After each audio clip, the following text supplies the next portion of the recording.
Hi everyone, welcome back to our channel, and today we are going to be discussing something that we've been so excited about like for a long time is A Court of Silver Flames by Sarah J. Maas. Oh my, was this fun? Yeah, it was great. It was great. We've been really excited for this one. We are huge Sarah J. Maas fans. We have said that previously in another video. Yeah. And you know, I was a little nervous about this one. And I think not that I was nervous because I knew she was going to take whatever she wrote and I was going to love it, because I'm a big ACOTAR fan of her original books, which was A Court of Thorns and Roses, A Court of Mist and Fury, A Court of Wings and Ruin, and then she had a novella. I wrote them down so I didn't forget. A Court of Frost and Starlight. And I loved them. A Court of Frost and Starlight, it was a little... to me, it wasn't. Could have done without it, though. I think we needed to read it. You know, I think it was good that we saw certain aspects of how it was going to play out, and it kind of, I felt, set up for A Court of Silver Flames with Nesta and Cassian. So I think that was a good thing, but it wasn't like my favorite book by any means. I felt like probably, if I didn't read it, I don't think I'd be missing out on too much. So yeah, it was a little bit harder to get through that one. Good thing it was it set up little things though. Like if you have not read any of those books, I would not suggest reading this book at all until you go and read the first 4 books. Or the novella is the 4th one. Because this is technically the 4th book in the series. For sure go read those because it sets up everything. But with the novella, what it did was it set up this book a little bit, what was going to happen. And we saw little things too with Rhys and Feyre as well. Like kind of how things settled after the War of Hybern and stuff. But I will say that I was not nervous about the book. I've been so excited. But I've had this like love-hate relationship with Nesta. Yeah. And I was like, you know, when you read the first 2 books especially, you're kind of like, you're like, oh, she's a witch, you know? I did not like her that much. I was like, oh, you know, she's terrible. She just says terrible things. And I was like, oh. And so it's kind of like... Yeah. Like Cassian. I loved Cassian. I never had a problem with Cassian. He's like a sexy guy, and you're like... Yeah. And then I'm like... And you saw it happening through the first when I was books. reading you saw it going. Yeah, the other books, I was like, oh no, not with like, Cassian. Come on, Cassian and Nesta. I'm like, what about Elaine? Even though Elaine there's not much to her story, so a lot of people think she's quite boring so far. I think once she'll surprise us. She writes about her, we're gonna love her. Yeah. I read someone wrote, it's always those quiet ones you have to be careful of, and you know, and I kind of agree with that. But yeah, so Nesta, I was a little nervous. I was like, okay, you know, Nesta was not very nice at all in the first ones, which I've always liked Cassian. Yeah. But she started to redeem herself a little bit for me in the 3rd book, which is A Court of Wings and Ruin. And I was like, okay, you know, I like that about her. Okay, this is getting better. Okay. But then she kind of went back into herself. Yeah. And in a Court of Frost and Starlight, we saw that again, where she's kind of going back a little bit. And so I've been like, okay, we know it's setting up for this book, but am I going to like it? Like, I figured she would explain a lot. And so it would be, but I have this love-hate relationship with Nesta. And I wanted to see how it was going to go. And the book does not disappoint. I'm telling you. Oh, no. We have said over and over again, we are huge Sarah J. Maas fans. I just love her. I think what she writes, she grabs my attention from the beginning. Like, she's one of those authors that she starts off a book and your attention's already like you're there. Like, it's not like you have to like build up a lot, which I like that about her. Yeah. And I felt that you know, she got us right away. You said that too. Like, we felt like... Yeah, I felt like, you know, I was a little nervous because you're so used to Feyre and Rysand. Yeah, because that's how the series... Rysand, I don't know. I call them Rysand and Rhys. I think it's Rysand, for short. But I say Rysand and then Rhys. So anyways, so I was a little nervous to hear, especially Nesta, because Nesta was not anything special to me. So I was like, oh, okay. But I love Cassian, so I was excited on that front. But Yeah, no, the book did not disappoint. I thought it was an amazing book, actually, and I'm going to tell you guys this. Okay, so technically the first 3 books with the novella are considered YA. I thought, like, I don't think this is YA. No. There is stuff in there that I'm like, yeah. I don't know. I think it's like majority. Wait, before we get on to this. Like, there was stuff in the first 3 books that I was like, this doesn't seem like YA to me. Mm-hmm. This is a little adult. There is sex in it, and it is, it's graphic. It's graphic for, I think, a young adult book. Especially even the first telling of the first one. Yes. I feel like it's probably the most tame one, but it's still, I was like, this isn't YA. I enjoy it. Like, it wasn't like I have no qualms about it, but if I was like, my young daughter wanted to read it, oh no, no, you're not reading that. It's like, I just think, and so I never agreed with that. I never agreed that A Court of Thorns and Roses was a YA series for me. No. I mean, maybe I'm prude as a mother. I don't know, but I just felt like, and it was shocking to see. You go to Barnes and Noble or a bookstore, and they're in the YA section. And but didn't you say that you saw them move? It goes. So then I would go back, and it would be in the adult section. So I think people were like, oh, okay, no, this goes over here.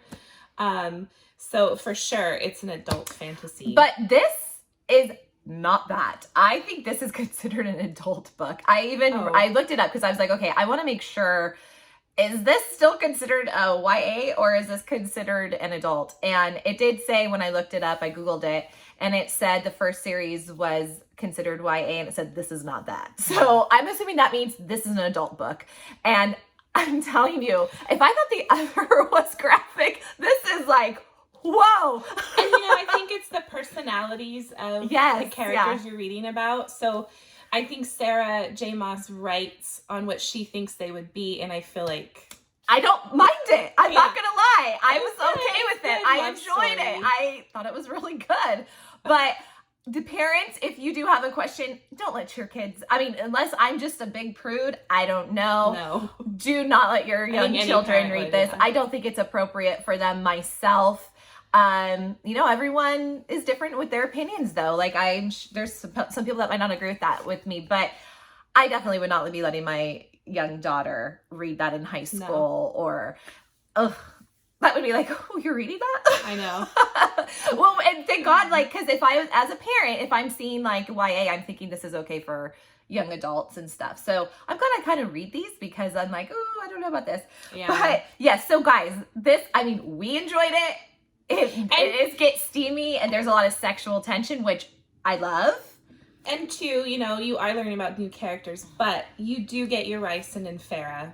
Yes, you do. So it kind of is like, okay. You still have Azriel and Elaine. Yes. And like, you still have the original characters, Morgan. And and it's now centered, though, on Nesta and Cassian. But you still are hearing about Ricin, Reese, and Feyre, and you see a little bit more. Maury's not as big in this book this time, and she's kind of gone doing other little missions that she has to do, but we see a lot of the Az. Yeah, and you definitely see like new a setup for a new book. You know where she's going with it. Yes. So, but yeah, no, we highly enjoyed this book. The story is so good. You know what? I'm not gonna lie. Like I said, I have a hard time hating her. I really do. So I just gobbled this. This is a kind of book you stay up till 2 or 3 in the morning reading. I did like almost every night. My husband's like, you've got to go to bed. And I'm like, I got to see what's going to happen. Yeah. I'm telling you, like Throne of Glass, everything. Like her books, I'm always like a 2 to 3 in the morning, where my other ones, I don't stay up that late. But this one, I was reading way too late into the night. Well, we finished it in less than a week, practically, right?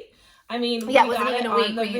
We got on right away. And we started this, I think, the day after, because we just finished our books that we were on. Yeah. And then we read this and we finished it. It was less than a week. Quick. And it is a big book. It's 700 and I want to say 50 or something pages. And we did get the extra Ricin and Feyre scene. And we then found the extra Azriel scene on Twitter. So we read both of them. But and I can't wait to see how the next book is going to go. It's setting up perfectly well. But I'm not going to even say that because this is a non-spoiler. So you guys got to go out and read this book. This one it was shocking at parts to me. It was like, yeah, you're like reading it with no one can see. My kids aren't here, right? Yeah. It was good. It was just a really fun, fast read. And Nesta is so relatable to so many people. She's fiery. She's a real character that she's mean. She's nasty in a lot of ways. She cuts deep. And that's where that love-hate comes from, because it's like, gosh, like you can be so mean, crude, like just like someone that actually genuinely loves you, and you will just write for them. And it's a story, it's not real, but she writes it so, because there's people like that, and it's just reading she's very I think she's relatable to a lot of people. Oh no, yeah, she's a very real character that a lot of people are like, oh, she's terrible, but you kind of get a different opinion. You learn her being terrible, yes, 100%, because I was like, why do you say those things? It makes me like, oh, you Nesta, But then you start to develop like, oh, okay, this is what led to this. Or you kind of see things that led her to be the way she is. And so it kind of opens it that you can kind of be a little more forgiving towards her, or see that, she's not perfect. And none of us are. Except for the problem is a lot of us hold back even though we're not perfect, we hold back a lot of things that we think, where she just is right at you. Straight for the throat. The other thing is I feel like I was telling her the other day that I love a good story of you really I did not like her in the other books at all, but I love a redemption story. So this was nice to see, like you kind of see how they tick, why they do what they do, and you kind of understand it now. What they did was wrong. Yes, it's not acceptable, but you kind of learn why, and it kind of gives you that like, okay, like I like that. Even though there's like two wrongs never make a right. I'm a big believer in that. And that's why there were some parts in the book that I would be like, like just when you're moving in the right direction, you got to say that. And so I get like, oh, what are you doing? But then it's like, then you start to forgive her again, and you start to like, it's definitely love-hate. Like she's going to continue. And then just Cassian, I love him. I think he's so cute, and he's just so, I mean, that guy just like loves her. Well, and you learn too about other characters and how they see her, and you see her through Cassian's eyes, and you're like, oh, that, it was cute, and I just love and Cassian, it's kind of like, we all have our flaws, but the people that love you are able to look back and forgive or try to help you grow. And I think that's what Cassian was like. And trust me, Cassian gets really mad at her too. Like, oh yeah, there's like a big scene where he's like, but I mean, I guess that's what's great. And that's what something Nesta needed was a center, to someone to like center her and like, center her on the right way. And I think she did great. Like it was all about, self-love, about growing as a person, about forgiveness on her part, and you do see her grow. You see her grow for sure, and I did like that. I did like you said, a redemption story. Even though in the redemption you're like, oh, like there's you're definitely things that you're gonna be like, oh, and then I'm like, shouldn't be Cassian, forgiven for that. What are you doing? Yeah, but I think her character, how Sarah writes her, she's gonna be a love-hate kind of character. Yes. Which is nice, though. Which is cool, because a lot of authors, you always love the heroine, right? You always love the main character. You don't see, like we were talking last night, you don't see always all the flaws. And with Nesta, you're right. That's a great thing that you see. She's not perfect at all. And it's kind of nice. It's a nice change from the perfect main character to you absolutely a human character. Like, reading the first four, you love Feyre and you love Rysand, Yes. And you you find no fault in them because you see everything through their eyes. So you just love them. So it was nice to see a story where you get somebody who you're like, oh, I don't know. But you grow to be like, oh, okay, I kind of like her, you know? And just when you start to like her, she does something, you're like, gosh, so darn you. People might have different opinions on her, even after reading this. I mean, it's everybody's opinion because she does do horrible things. She does. She, like, horrible. Yeah. And she's very crude. Oh. And, like, I'm telling you, there's some scenes in here that I was like, ooh. Yeah. Like, people were flipping through the book, and I was like, don't flip through it. I'm like, I don't know if this is going to be for you. We loved it, but it was very enjoyable. Yes. I can get past all that. See, that's me. I can get past that's just crude humor. But that's just fun. Story. Like, I think that's fun, a fun aspect of it, because there's always a story, but you need fun in there. You need something that kind of is like exciting and romance as well. And so that's fun for me. I want to see that, and she delivered 100%. But don't let your children read it. No. But I just think it was, I'm not disappointed at all. Like I tell you, I have a hard time hating her, so maybe I'm a little biased in that stance, but this book was just, it was a perfect fourth book for this series. It really was. She, especially after the novella, which was just, like, okay, it wasn't anything to me that I was, I thought it was good that I had to read it, like I said, because it's set up for things. But I was not really like... See, me, like I said earlier, I felt like if I didn't read that one, the novella... I think I even gave it like only 3 stars, the novella, there honestly. There was nothing that happened really, and it was just learning about winter solstice, right? Was that what it was? No, it was kind of... it could have... Yeah, I think there might have been in it. It's been a long time since we read that. Feyre's birthday. It's been a long time since we read that book, but it was setting up. It was kind of saying after Hybern, like how their lives were changing, and like kind of like how Feyre got into her art more, and it was setting up for Cassian and Nesta and stuff like that. And I can't remember. Yeah, it probably was, but I can't remember. I mean, it's been a year or so. Like, it was about a year that we read it. So it's not fresh on my mind.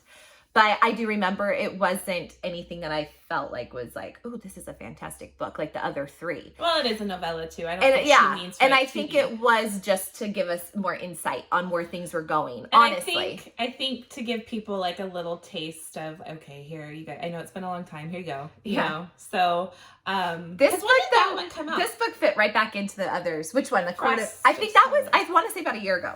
I want to say maybe like this time last year it wasn't that long ago. But yeah, this one fits right back into her good old other ones, except for those ones are technically considered YA. I don't think this one is. I don't even think those are technically. I don't even think the first one is. No, I know. I think they're all adult. Yeah. But guys, does not disappoint. Go. Wait. Don't go unless you've read the others. Yeah. Go read those. Go read ACOSF and then come over here and read this one. Read them all. The best are a completed series. I mean, it's not really a complete series, but you have a lot of books that you could just gobble them up. Go do it. Yeah. I love it. Yeah. Anyways, guys, I hope you enjoyed our review. Go ahead, hit subscribe if you want to hear more of our book reviews coming soon. We are going to be doing a spoiler review also on this book. Yes. And actually another it's not a spoiler, but it kind of is if you haven't read the books about Azriel. Anyways, go ahead, hit subscribe. Come back for more. We'll see you guys later. Thanks. Bye.